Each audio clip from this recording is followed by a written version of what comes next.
स्वागत है आपका एनडीटीवी इंडिया पर। न्यूज रूम से आप देख रहे हैं सवाल इंडिया का। आपके साथ मैं हूं मीनाक्षी कंडवाल। तो बीते दिनों लगातार आप बिहार से मेरी कवरेज देख रहे थे ग्राउंड से, और एनडीटीवी इंडिया को दर्शकों ने इतना प्यार दिया है कि यूट्यूब पर सबसे ज्यादा 28 करोड़ लोगों ने हमें देखा है। तो आपके इस प्यार और सम्मान के लिए दिल की गहराइयों से आपको धन्यवाद। लेकिन आज की खबरों पर अब ध्यान देते हैं और आपको खबर हम उत्तर प्रदेश की बताएंगे, जहां पर बात इस बात की होगी कि इंडिया अलायंस का भविष्य क्या होगा, कांग्रेस की पोजीशन पर कैसे खतरा आ गया है, ममता बनर्जी या अखिलेश यादव, कौन अब आपको कांग्रेस से अलग फ्रंट सीट पर दिखाई देंगे। तो उस खबर पर मैं आगे आऊंगी, पूरी डिटेल आपको दिखाएंगे, बिहार का अपडेट भी आपको दिखाएंगे कि गवर्नमेंट फॉर्मेशन पर अब वहां पर क्या आगे गतिविधियां बढ़ रही हैं। मुलाकातों का दौर जारी है, डिप्टी सीएम को लेकर बीजेपी के बीच में और बाकी दलों के बीच में किस तरह से सहमति बनेगी। लेकिन इन सब के बीच बड़ी खबर उत्तर प्रदेश से आजम खान को लेकर। आजम खान 23 महीने के बाद जेल से बाहर आए, लेकिन 57 दिन के बाद ही, माफ कीजिए 50 दिन से कुछ ही दिन ज्यादा, और उसके बाद एक बार फिर से उन्हें जेल भेज दिया गया है। और मामला क्या है? मामला दरअसल डबल पैन कार्ड का है, जिसे लेकर ये एक्शन उन पर हुआ। हालांकि देखिए, इन दिनों आजम खान दोबारा से सियासत में एक्टिव हो रहे थे। अखिलेश यादव जिस समय वो जेल में थे उस समय तो उनसे मिलने नहीं गए, लेकिन जब वो जेल से बाहर आए तो उनसे मुलाकात करने के लिए पहुंचे थे। तो सियासत में एक्टिव हो रहे थे, बयानबाजियों का दौर शुरू हो गया था। क्या आजम खान का भविष्य में रोल होगा? क्या बीएसपी का रास्ता भी पकड़ सकते हैं? क्योंकि इस तरह की भी कयास चल रहे थे। लेकिन इन सब के बीच बेटे अब्दुल्ला के डबल पैन कार्ड मामले में एक बार फिर आजम खान को जेल की सलाखों के पीछे भेज दिया गया है, और इस बार आजम के साथ उनका बेटा अब्दुल्ला आजम भी जेल गया है। दोनों को 7-7 साल की सजा का ऐलान किया गया है। कुछ कहना चाहिए? कुछ कहना चाहेंगे? कुछ नहीं, क्या कहना है, अदालत का फैसला है। कोर्ट ने आपको 7 साल की सजा सुनाई है, बेहतर है। गुनाहगार समझा तो सजा सुनाई है। अब इन सबके बीच सवाल यह है कि उत्तर प्रदेश की राजनीति में आजम खान की एक वक्त में तूती बोलती रही है, खासकर जब सपा की सरकार रही थी। बड़े इन्फ्लुएंशियल कद्दावर मंत्री वो सरकार में रहे हैं। इन सबके बीच उनका एक बार फिर से जेल जाना, इसे लेकर कैसे उत्तर प्रदेश में सियासत फिर से शुरू हो गई है, देखिए।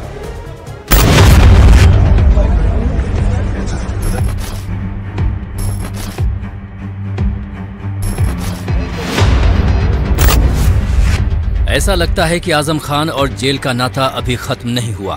ऐसा लगता है कि आजम खान एक बार फिर जेल की सलाखों के पीछे नजर आने वाले हैं, और इस बार अकेले नहीं बल्कि बेटे अब्दुल्ला भी उनके साथ जेल यात्रा पर जाएंगे। अभी 54 दिन ही तो बीते हैं जब आजम खान करीब 23 महीने के बाद जमानत पर जेल से रिहा हुए थे। अभी कुछ दिनों पहले ही तो अखिलेश यादव ने हेलीकॉप्टर से रामपुर पहुंचकर आजम खान से 1-to-1 मुलाकात की थी। और अब ये क्या होगा कि एक बार फिर से जेल की 4 दीवारी आजम खान का इंतजार करने लगी है। इस बार मामला भी बड़ा पेचीदा है, क्योंकि आजम खान और बेटे Abdullah Azam Khan double pan card मामले में दोषी पाए गए हैं। रामपुर की अदालत ने फैसला सुनाते हुए आजम खान और बेटे अब्दुल्ला को दोषी ठहराया। इसके बाद 7-7 साल की सजा सुनाई गई। जब बोया पेड़ बबूल का तो आम कहां से होए, जैसी करनी वैसी भरनी।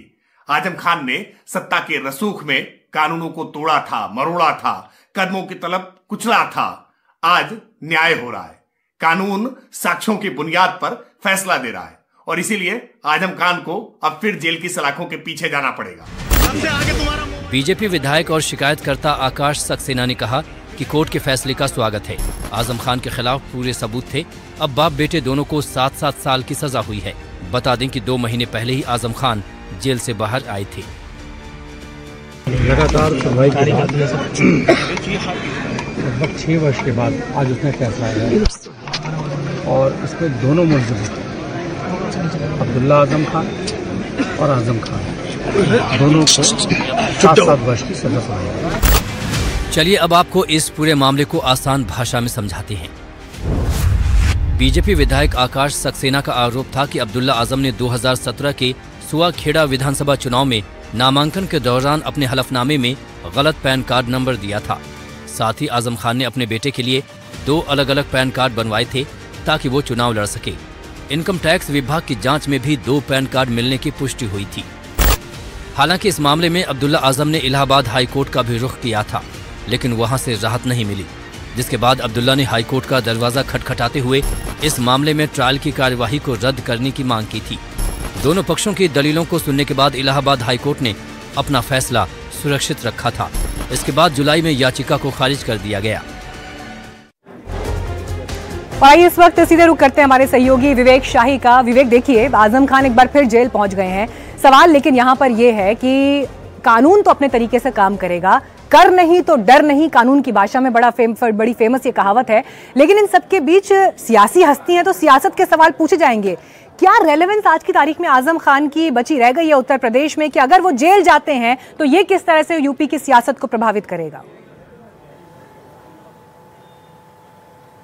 देखिए, अभी 55 दिन पहले जब सीतापुर के जेल से जमानत पर आजम खान छूट कर आए थे तो काफ़ी ज़्यादा सुर्खियां उन्होंने मीडिया में बटोरी थी और साफ तौर पर अखिलेश यादव उनके आवास पे उनसे मिलने गए थे, रामपुर गए थे। उसके बाद अखिलेश यादव से मिलने वो लखनऊ आए थे। तो कहीं ना कहीं आजम खान का वजूद उत्तर प्रदेश ही नहीं, देश की राजनीति वही अभी भी बना हुआ है। और इस पूरे मामले में जहाँ फर्जी पैन कार्ड का मामला है उसमें आजम खान और अब्दुल्ला दोनों को 7-7 साल की सजा सुनाई है। तो रिवलेंट अच्छा खासा दिखाई दे सकता है। बात करें तो चुनाव आने वाले विधानसभा के 2027 में और उसके पहले आजम खान फिर से जेल के सलाखों के पीछे होंगे। ये जो मुद्दा है कहीं ना कहीं रिवलेंट मुद्दा उत्तर प्रदेश की नहीं, देश की राजनीति में भी साफ तौर पर जाहिर होगा। जी, शुक्रिया विवेक, इस जानकारी के लिए आपका। अपडेट्स आपसे हम आगे लेते रहेंगे। आइए बढ़ते हैं आगे। अब उत्तर प्रदेश से आगे बढ़ते हुए रुख करते हैं बिहार का, क्योंकि बिहार में देखिए नतीजे आने के बाद एक जबरदस्त मैंडेट यहाँ पर एनडीए को मिला है और अब गवर्नमेंट फॉर्मेशन के लिए गतिविधियां आगे बढ़ रही हैं, औपचारिकताएं निभाई जा रही हैं। कैबिनेट की मीटिंग के बाद विधानसभा को भंग करने पर मुहर लगाई गई। इन सब के बीच शपथ ग्रहण की तैयारियां गांधी मैदान में जबरदस्त तरीके से शुरू हो गई हैं। लेकिन पेच तो यहाँ फंसा है। सीएम नीतीश कुमार होंगे क्लियर है, लेकिन डिप्टी सीएम को लेकर क्या होगा? सम्राट चौधरी आएंगे या फिर एलजेपी चिराग पासवान की पार्टी जो हक मांग रही है उन्हें क्या मिलेगा, ये देखना होगा।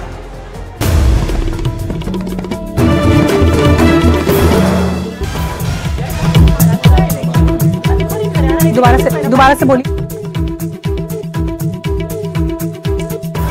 खबर आ रही है, पहले आपको बता दें, तेजस्वी यादव के आवास पर एक समीक्षा बैठक इस समय चल रही है। अहम खबर आपको हम बता रहे हैं, चुनाव में हार को लेकर आरजेडी में ये मंथन। और देखिए, वक्त की जरूरत भी है, क्योंकि जितनी बुरी तरह से महागठबंधन ने मुंह की खाई है इस चुनाव में, उसके बाद हार को लेकर एक तरफ लालू यादव परिवार में फूट की तस्वीर है, जिस पर रिपोर्ट आपको आगे दिखाएंगे। लेकिन इस बीच तेजस्वी यादव के आवास पर यह समीक्षा बैठक, जिसकी जानकारी आपको हम दे रहे हैं, करारी हार के बाद ये मंथन कि आखिर इतनी बुरी तरह से हार जो मिली है। आप सोचिए, 50 का आंकड़ा नहीं पार कर पाया महागठबंधन, सब दल मिलकर भी, और बड़े बड़े जीत के दावे थे, वादे थे, लेकिन उन सब के बावजूद आरजेडी ने तो अपना वर्स्ट प्रदर्शन इसलिए भी किया कि बीते चुनाव में सबसे बड़ी पार्टी के रूप में उभरे थे। और इस बार देखिए हाल कहां से कहां तक पहुंच गया।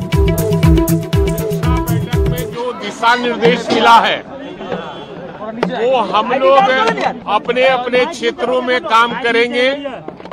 और आज हम लोगों ने जो नवनिर्वाचित विधायक हैं, विधायक दल का नेता सर्वसम्मति से तेजस्वी यादव को चुन लिया गया।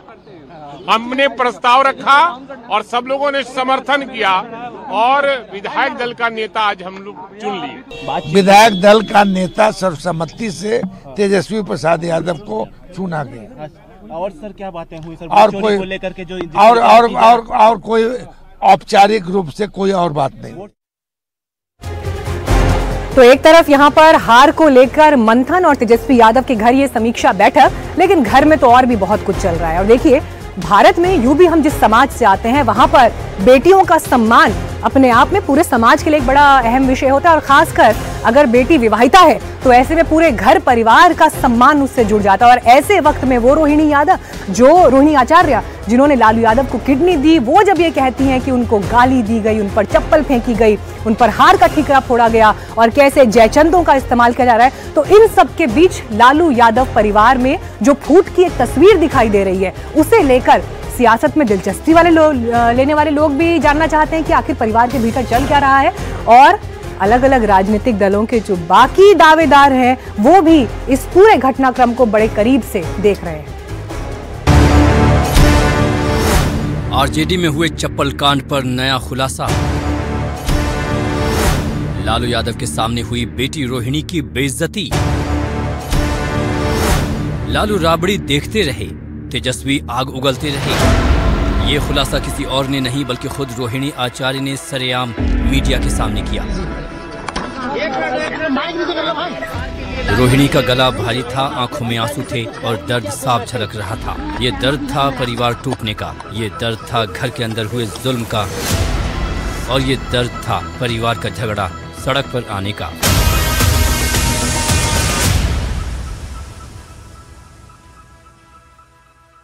न लालू यादव कुछ कर पाए, न राबड़ी ने किसी को रोका। बेबस और लाचार सी रोहिणी आचार्य घर से बाहर निकल आईं। आंसू, गाली और चप्पल कांड की इस सियासी स्टोरी में अभी बहुत कुछ सामने आना बाकी है। लालू फैमिली में चप्पल कांड के इनसाइड स्टोरी के मुताबिक टिकट बंटवारे में रोहिणी अपने कुछ लोगों को टिकट दिलाना चाहती थी, लेकिन उनकी नहीं सुनी गई। रिजल्ट वाले दिन घर में तेज बहस हुई। लालू यादव बाहर चले गए थे। इस दौरान रोहिणी ने आरजेडी की करारी हार की समीक्षा और जिम्मेदारी की बात कही। इस दौरान तेजस्वी से ये भी कहा कि संजय यादव को लेकर पार्टी के कार्यकर्ताओं के विरोध का जवाब हमें देना चाहिए। इस पर तेजस्वी से रोहिणी की बहस हो गई। इसके बाद बात यहीं नहीं रुकी। रोहिणी का आरोप है कि बहस के दौरान गुस्से में तेजस्वी ने बड़ी बहन रोहिणी की तरफ चप्पल भी फेंका, गालियों की बौछार भी शुरू कर दी। अब जब संजय और रमीज इन लोग का नाम लीजिए तो आपको घर से निकाल दिया जाएगा, आपको बदनाम किया जाएगा, आपको गाली दिलवाया जाएगा, आपके ऊपर चप्पल उठा करके मारा जाएगा। माता पिता भी रो रहे थे, मेरी बहन रो रही थी मेरे लिए। मुझे भगवान ने मुझे सौभाग्य दिया कि मुझे मेरे इस तरह के माता पिता मिले जो मेरा हर समय मेरा साथ दिए। हालांकि सूत्रों का कहना है कि चुनाव की घोषणा से पहले रोहिणी के नाराज होकर सिंगापुर लौटने के बाद राघोपुर में चुनाव प्रचार के लिए खुद तेजस्वी ने रोहिणी को बुलाया था। रोहिणी ने वापस आकर मामले को खत्म करने की कोशिश भी की। मीडिया में किसी नाराजगी की बात से इनकार कर दिया, लेकिन विधानसभा के चुनाव प्रचार के दौरान रोहिणी अपने क्षेत्र सारण के हर विधानसभा में प्रचार के लिए जाना चाहती थी, लेकिन उसे सिर्फ राघोपुर जाने दिया गया। इधर इस मामले में एनडीए की ओर से लगातार लालू परिवार पर सवाल उठाए जा रहे हैं। ही उसी तरह के आचार व्यवहार के लोग, बिहार की जनता सारी चीजों को देख रही है कि क्या हो रहा है उनके यहाँ। अब जनता ही पर छोड़ दीजिए। बाहर जो झलकता था अब घर के अंदर भी झलक रहा है, और इस मानसिकता के लोग जो अपने परिवार को समेट के नहीं रख सकते, वो बिहार को कैसे चला सकते। पहले भाई को अब बहन को, ये मानसिकता कहीं उनका पारिवारिक मामला है, इस पर हम बहुत कुछ नहीं कहेंगे। हालांकि आरजेडी देर से ही सही, लेकिन इस मामले में एक्टिव हो गई है। लालू यादव के पुराने साथियों ने इस मुद्दे को सुलझाने के लिए कोशिशें भी तेज कर दी हैं। आरजेडी में आज हुई बैठक में तेजस्वी यादव ने अपने सभी नेताओं के साथ हार के कारणों की समीक्षा की। इस बैठक में खासतौर से मीसा भारती भी मौजूद रहीं। इसी के साथ लालू परिवार के लिए नसीहतों का दौर शुरू हो गया है। बड़ी बड़ी बातों करके बलाते फुसलाते हैं, लेकिन घर में ही एक बहन है जो एक पिता के लिए बेटी का उतना बलिदान देना, किडनी दान की है, और उस तरह उस बेटी के साथ, उस बहन के साथ आप इस तरह का व्यवहार करते हैं, तो इस तरह हमको लगता है कि अगर बहन के साथ और अपने भाई के साथ इस तरह का व्यवहार कर सकते हैं तो ऐसे व्यक्ति बिहार के लिए कुछ नहीं कर सकते हैं। तो वहीं केंद्रीय मंत्री पीयूष गोयल ने भी इस मामले पर टिप्पणी की है। उन्होंने कहा है कि बिहार की जनता ने आरजेडी के रवैये को पहचान लिया है और विकास की राजनीति पर भरोसा जताया है। पार्टियां इस बात को समझ नहीं पा रहे हैं कि भारत की जनता, बिहार की जनता अब प्रधानमंत्री नरेंद्र मोदी जी का राजनीतिक मॉडल और नीतीश कुमार जी का राजनीतिक मॉडल से संतुष्ट है। वो चाहते हैं विकास की राजनीति, वो चाहते हैं हर एक को अच्छा अवसर मिले, वो परिवारवाद, भ्रष्टाचार और तुष्टीकरण की राजनीति को ठुकरा चुके हैं। जाहिर है तेजस्वी यादव पर बहन रोहिणी ने गंभीर आरोप लगाए हैं और सामाजिक न्याय की लड़ाई लड़ने की दुहाई देने वाले परिवार पर अब पारिवारिक न्याय करने का नैतिक दबाव भी है। ऐसे में देखना होगा कि लालू यादव और राबड़ी आगे कौन सा कदम उठाते हैं। क्या तेजस्वी यादव पर शिकंजा कसा जाएगा या फिर कहानी में अभी और ट्विस्ट आएगा? Bureau report, NDTV India. तो यहां से अब ये मामला आगे क्या रूप लेगा, ये तो अभी सवालों के घेरे में है, लेकिन आप ये देखिए लालू यादव की रेलेवेंस, बेशक वो राजनीति में इस चुनाव में उस तरह से एक्टिव नहीं थे, लेकिन उसके बावजूद उनके उत्तराधिकारी के रूप में तेजस्वी यादव जब चुनाव लड़ रहे थे और उन्होंने जब आरजेडी का पूरा प्रचार कैंपेन आगे लीड किया, तो रोहिणी का उन पर आरोप लगाना, जयचंद कहकर नाम नहीं लिया हालांकि, लेकिन संजय यादव पर जिस तरह के आरोप लग रहे हैं, उन सब के बीच बिहार में समाज में एक बात बड़ी क्लियर है कि अगर विवाहिता बेटी जो अपने मायके में आई है और वो जब इस तरह की बातें कह रही है, तो इसे बिहार सम्मान और अपमान के दायरे में डालकर बड़ा देखता है। और ऐसे में रोहिणी यादव का एक एक बयान लालू परिवार के लिए आगे किस तरह से घातक साबित होगा, उसकी एक झलक आप यहाँ देखिए। आपने कहा था कि चप्पल चलाया गया, चप्पल चलाने की बात अब आप लोग जाकर के वहाँ इंक्वायरी कर लीजिए। सही बात है, रोहिणी जो बोलती है सच बोलती है, और जिसको भी कंडेम करना आकर के सामने मेरे सामने बैठवाइए। ये बात जाके तेजस्वी यादव, आप ये बात जाकर के तेजस्वी यादव किसके शह पे हुआ है उनसे जाके पूछिए, संजय यादव से पूछिए, रेचल यादव से पूछिए, बेटी कुछ सवाल पूछे तो आप बोल दीजिएगा कि आप ससुराल में जाओ, तुम्हारा शादी हो गया है। पिताजी मेरे साथ हमेशा, कल मेरे माता पिता भी रो रहे थे, मेरी बहन रो रही थी मेरे लिए। मुझे भगवान ने मुझे सौभाग्य दिया कि मुझे मेरे इस तरह के माता पिता मिले जो मेरा हर समय मेरा साथ दिए। मुझे बस इतना ही कहना है कि भगवान ना करे कि आप लोग के भी घर में कभी मेरे जैसी बहन बेटियां हो। जिस घर में भाई हो, भाई लोग का ही योगदान होना चाहिए। मैंने सिर्फ अपने भाई को अपने घर से निकाला है। मेरी बहनें, मेरे माता, मेरे पिता मेरे साथ है। सामाजिक ताना बाना है, उसमें ये बयान किस तरह का भावनात्मक रोल प्ले करेंगे आगे वो देखना होगा। लेकिन इन सब के बीच देखिए एक चीज बड़ी क्लियर है कि लालू यादव से बैर नहीं, लेकिन जयचंदों की खैर नहीं। तो आरजेडी में अब हार को लेकर जो मंथन होना है, उसे लेकर आने वाले दिनों की तस्वीर देखना बड़ा दिलचस्प होगा। आरजेडी ने जो प्रदर्शन किया है, 25 सीटें सिर्फ हासिल कर पाए, उसे लेकर देखिए अब जो दोषारोपण चल रहा है, कौन जिम्मेदार है, इन सब के बीच, इन सब चर्चाओं के बीच एक नाम फिर से खबरों में है। वो नाम है मदन शाह का। आपको याद होगा ये आरजेडी के वही नेता हैं जिन्होंने राबड़ी देवी के घर के बाहर कुर्ता फाड़कर प्रदर्शन किया था। क्या हुआ, क्यों रहे हैं? सरकार नहीं बनेगा इसका, 25 को बस्ती बन जाएगा लालू तेजस्वी यादव। क्यों? ये बहुत घमंडी है। और 25 सीट के अंदर सिमट जाने की ये भविष्यवाणी सही हो गई। बिहार चुनाव की ये तस्वीर भला कौन भूल सकता है। मिलिए मदन शाह से। बिहार के नतीजों के बाद मदन शाह की भविष्यवाणी चर्चा में है। आपको सुनाएंगे कि मदन शाह अपनी 25 सीट वाली भविष्यवाणी के बारे में क्या बोल रहे हैं और क्यों कहा जा रहा है कि लालू से बैर नहीं, तेजस्वी तेरी खैर नहीं। लेकिन उसके पहले मदन शाह के पुराने वीडियो को एक बार समझ लीजिए। पूर्वी चंपारण के मधुबन सीट से टिकट नहीं मिलने पर मदन शाह अपनी पार्टी आरजेडी से नाराज हो गए थे। नाराज इस कदर हुए थे कि कुर्ता फाड़ लिया था। पटना में राबड़ी आवास के सामने जमीन पर लौट गए थे। पार्टी के बारे में जो नहीं कहना चाहिए था वो सब कुछ कह डाला था। सरकार नहीं बनेगा इसका, 25 को बस्ती बन जाएगा लालू तेजस्वी यादव। क्यों? ये बहुत घमंडी है।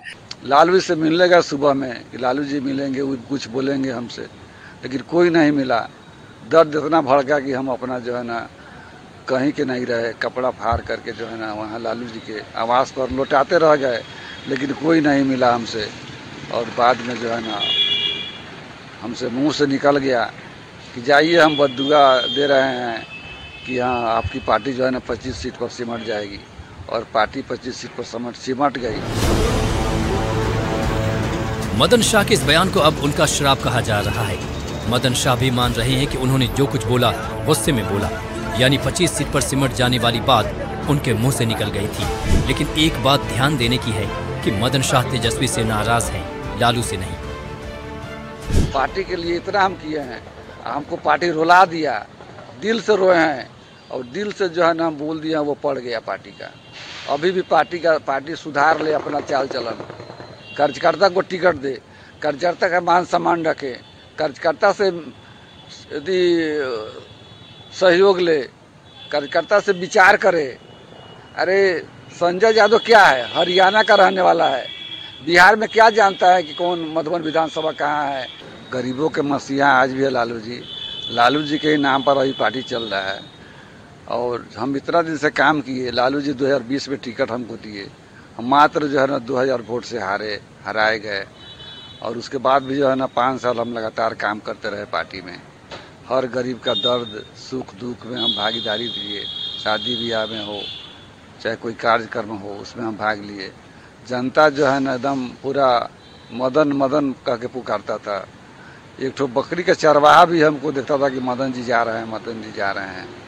और इतना दर्द है अभी हमारे क्षेत्र में। मदन शाह का आरोप है कि उनके विधानसभा क्षेत्र में टिकट बंटवारे से पहले सर्वे हुआ था।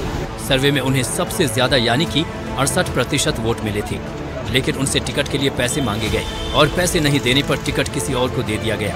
उन्होंने आरोप लगाए कि ऐसा संजय यादव की वजह से हुआ था।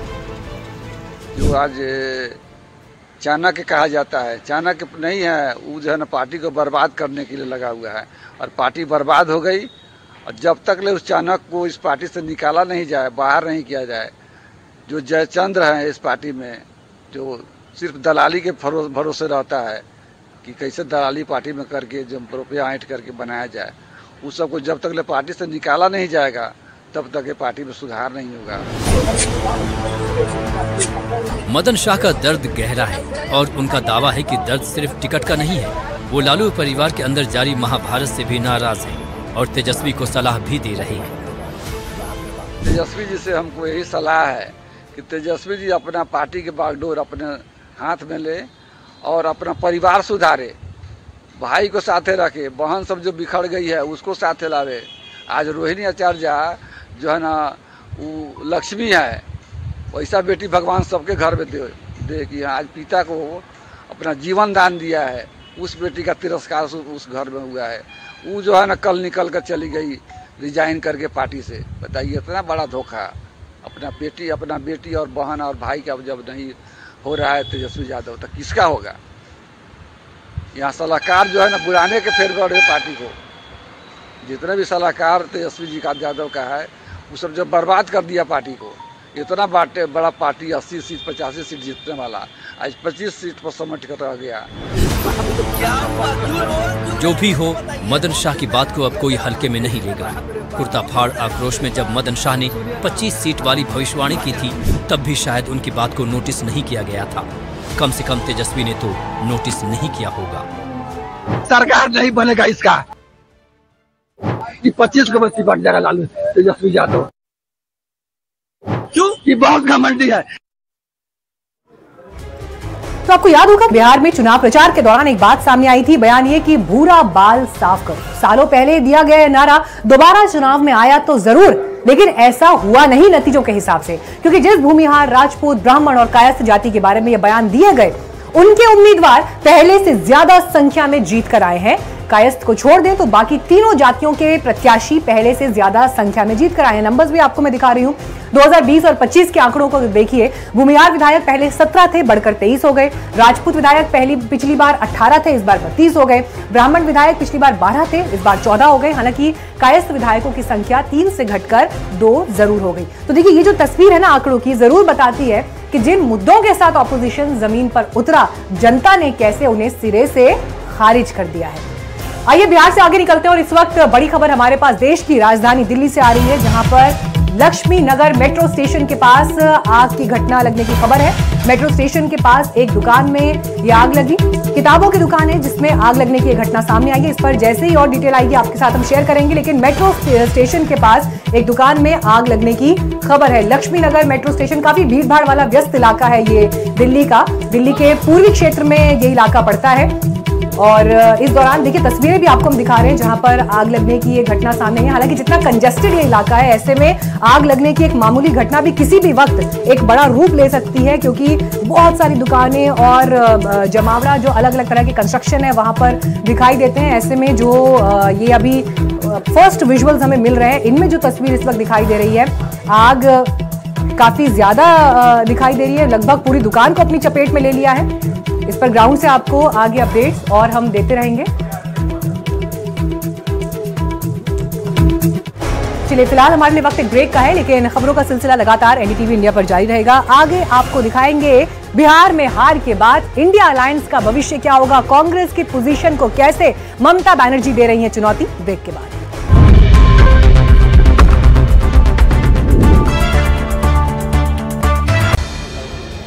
आप देख रहे हैं न्यूज रूम से सवाल इंडिया का। आइए आपको एक बार फिर से बिहार की हलचल पर जानकारी दे दें, क्योंकि प्रचंड बहुमत के बाद अब एनडीए में सरकार गठन की प्रक्रिया तेज हो गई है। विपक्ष में हाहाकार मचा है। इन सब के बीच नीतीश कुमार एक बार फिर से बिहार में मुख्यमंत्री पद की शपथ लेंगे। गांधी मैदान में तैयारियां तेज हो गई हैं, लेकिन इन सबके बीच डेप्यूटी सीएम कौन होगा? क्या बीजेपी एक बार फिर सम्राट चौधरी को लेकर आएगी? वहीं दूसरी तरफ 2 डेप्यूटी सीएम के अगर पद होते हैं तो क्या एलजेपी जो उम्मीद कर रही है कि उन्हें भी डेप्यूटी सीएम पद के लिए जगह मिल सकती है, तो उस पर चिराग पासवान की डिमांड क्या होगी और असल में क्या होगा, ये सवाल इस वक्त बना हुआ है। क्योंकि फिलहाल 6 विधायक पर 1 मंत्री पद का फॉर्मूला तय हुआ है, लेकिन इन सबके बीच नई सरकार का स्वरूप कैसा होगा, देखिए रिपोर्ट।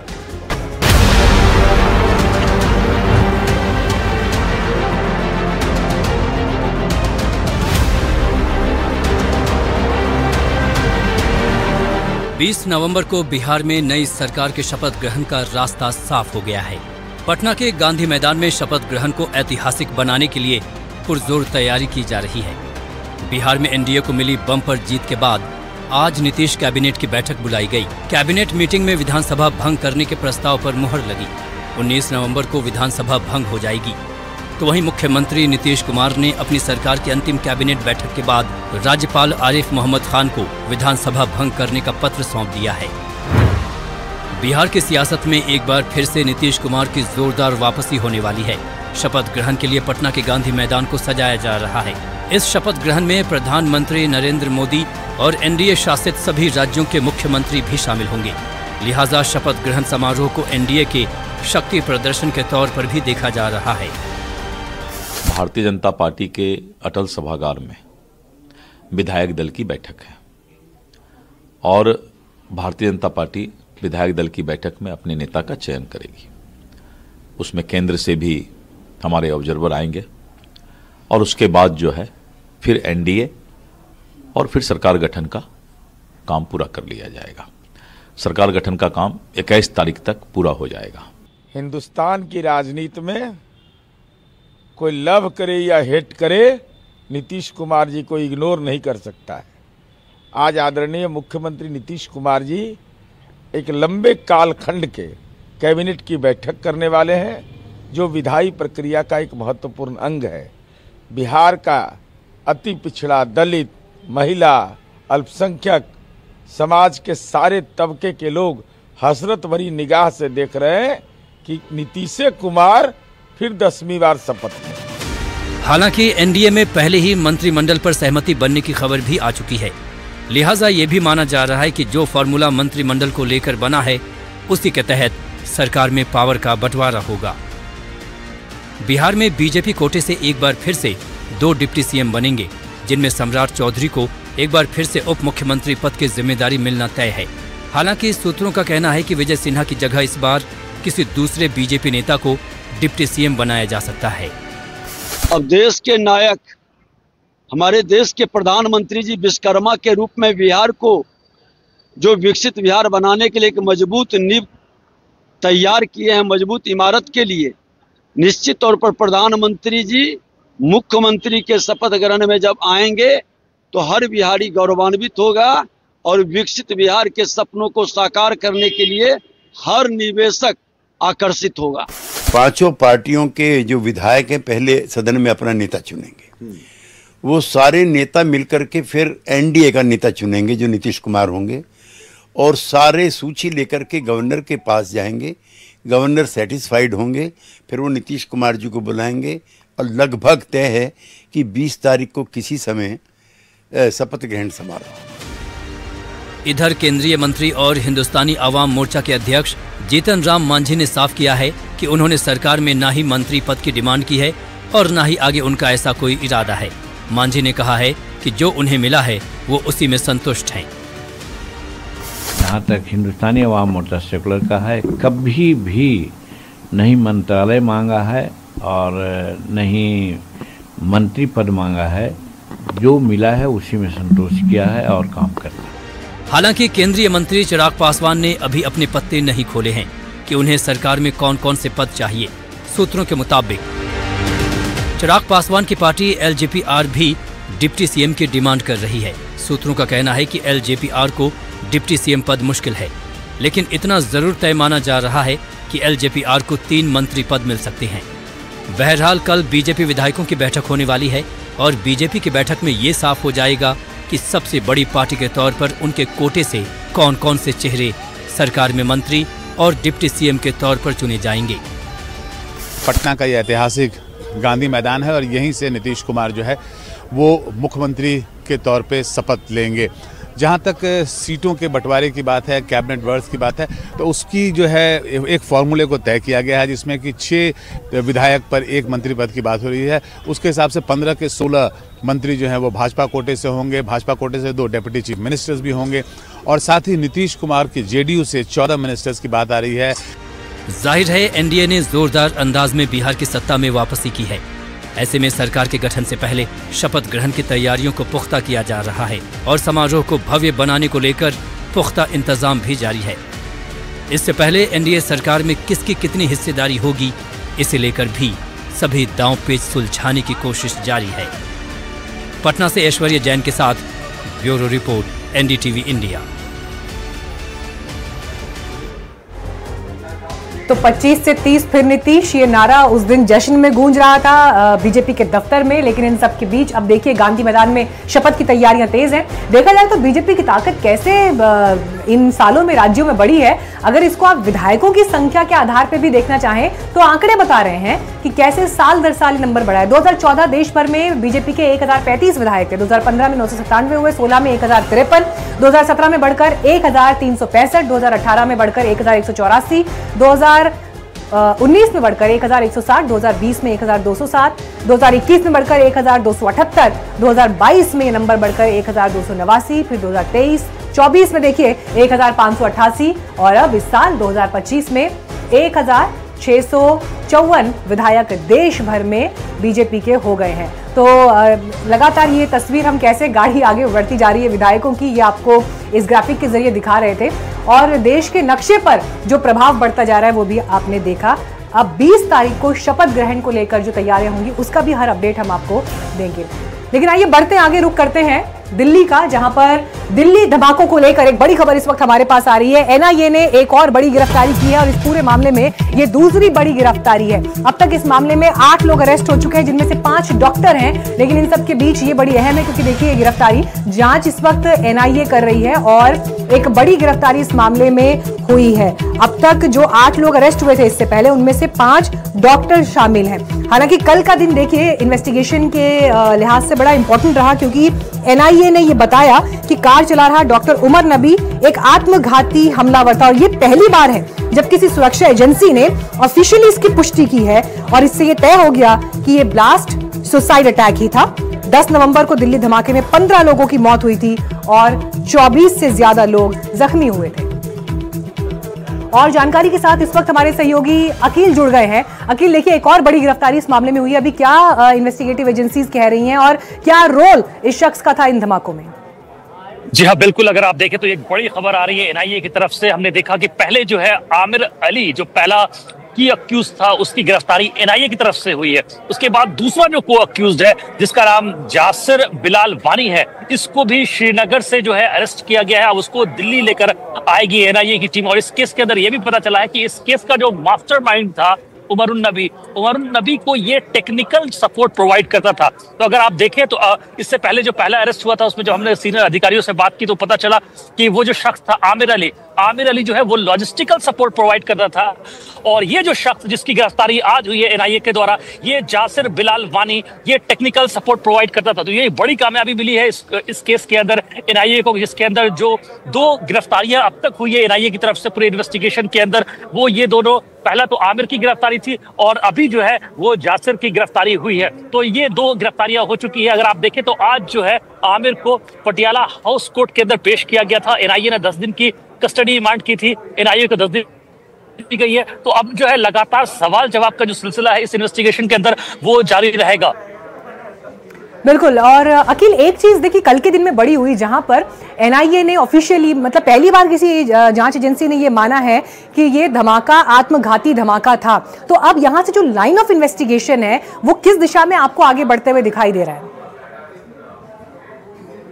जी हाँ, बिल्कुल। देखिए, आज जो हमने एनडीटीवी की टीम ने एक्सक्लूसिवली एक जो रिमांड कॉपी थी उसको एक्सेस किया था, उसमें एक बड़ी बात जो लिखी थी वो ये लिखी थी कि एनआईए जो है वो इस शख्स को कश्मीर लेकर के जाएगी। कश्मीर लेकर के जाने का मतलब ये है कि बहुत ज्यादा चांसेस है कि वहां पर जो और भी को अक्यूज है उनके साथ, उनके सामने उनको कन्फ्रंट कराया जाएगा, उनसे सवाल जवाब का जो सिलसिला है वो जारी रखा जाएगा। दूसरी बड़ी बात जो एनआईए ने कही है वो ये कही है कि ये जो शख्स था आमिर उन नबी एक बहुत ही क्लोज करीबी माना जाता है उमर का, और ये जो आमिर ने सेफ हाउस बनाया था उसका अगर किसी को अड्डा पता था, वो जगह किसी को पता था, वो ये शख्स आमिर था। तो इस मामले के जो तीन कड़ी जो है मिसिंग करी थी वो अब एनआईए के हाथ लग चुकी है। अगर आप देखें तो दो जो अरेस्ट पहले हुए थे, जिसमें से डॉक्टर शाहीन हो गए और डॉक्टर मुजम्मिल, इन दोनों के सवाल के घेरे में आने के बाद, इंटरोगेशन के बाद ये चीजें निकल कर आई है, जिसके बाद हमने देखा है कि आमिर का अरेस्ट हुआ और आज एनआईए कोर्ट पे जब इनको पेश किया गया। आप इस खबर पर नजर बनाए रखिए अखिल, मैं आपसे अपडेट्स आगे भी इस पर लेते रहूंगी। एक बड़ी अहम ये गिरफ्तारी, क्योंकि दूसरी बड़ी गिरफ्तारी इस मामले में को अक्यूज्ड की हुई है। आइए बढ़ते हैं आगे। एक बार फिर आपको बिहार में गवर्नमेंट फॉर्मेशन को लेकर और जो घटनाक्रम वहां पॉलिटिकली चल रहे हैं उस पर अपडेट दे देते हैं। देखिए, बिहार के नतीजों के बाद एक बड़ी तस्वीर जो राज्यसभा के लिए उभर रही है वो ये कि इस पराजय के बाद आरजेडी का ऊपरी सदन यानी राज्यसभा में सफाया हो गया है। और जो डिटेल्स हमारे पास हैं, देखिए ऊपरी सदन यानी राज्यसभा में ये कहा जा रहा है कि 5 साल के बाद अब ऐसा क्षण आया है जब राज्यसभा में आरजेडी का कोई भी सांसद नहीं होगा। हम आपको देखता है कि कितना % विपक्ष को स्पेस मिला और कितना बीजेपी या जदयू के लोगों को ये लोग स्पेस देते हैं। चुनौती है आज मैं अखबार लाऊं। तेजस्वी यादव यहां संसद में स्पेस की बात नहीं कर रहे हैं, लेकिन बिहार चुनाव के बाद एक सच्चाई ये भी उभर कर आई है कि संसद में विपक्ष का स्पेस घट जाएगा। बिहार में जो नतीजे सामने आए हैं उसके बाद 2030 तक आरजेडी मुक्त राज्यसभा देखने को मिल सकती है। अभी बिहार की 16 राज्यसभा सीटों में से महागठबंधन के 6 सांसद हैं। इनमें आरजेडी के 5 और कांग्रेस का 1 सांसद है। अगले साल अप्रैल में बिहार की 5 राज्यसभा सीटों पर चुनाव होगा। आरजेडी के 2 सांसद प्रेमचंद्र गुप्ता और एडी सिंह का कार्यकाल अगले साल अप्रैल में समाप्त हो रहा है, जबकि जेडीयू के हरिवंश और रामनाथ ठाकुर और आरएलएम के उपेंद्र कुशवाहा का कार्यकाल भी समाप्त हो जाएगा। इन 5 सीटों पर एनडीए की जीत तय मानी जा रही है, क्योंकि अंकगणित उनके साथ है। बिहार से एक राज्यसभा सीट जीतने के लिए 41 विधायक चाहिए, जबकि महागठबंधन के पास केवल 35 विधायक हैं। इसी तरह जुलाई 2028 में फिर से 5 सीटों पर चुनाव होगा। उस समय आरजेडी के फैयाज अहमद, बीजेपी के सतीश चंद्र दुबे, मनन कुमार मिश्रा और शंभू शरण पटेल, जबकि जेडीयू के खीरू महतो रिटायर होंगे।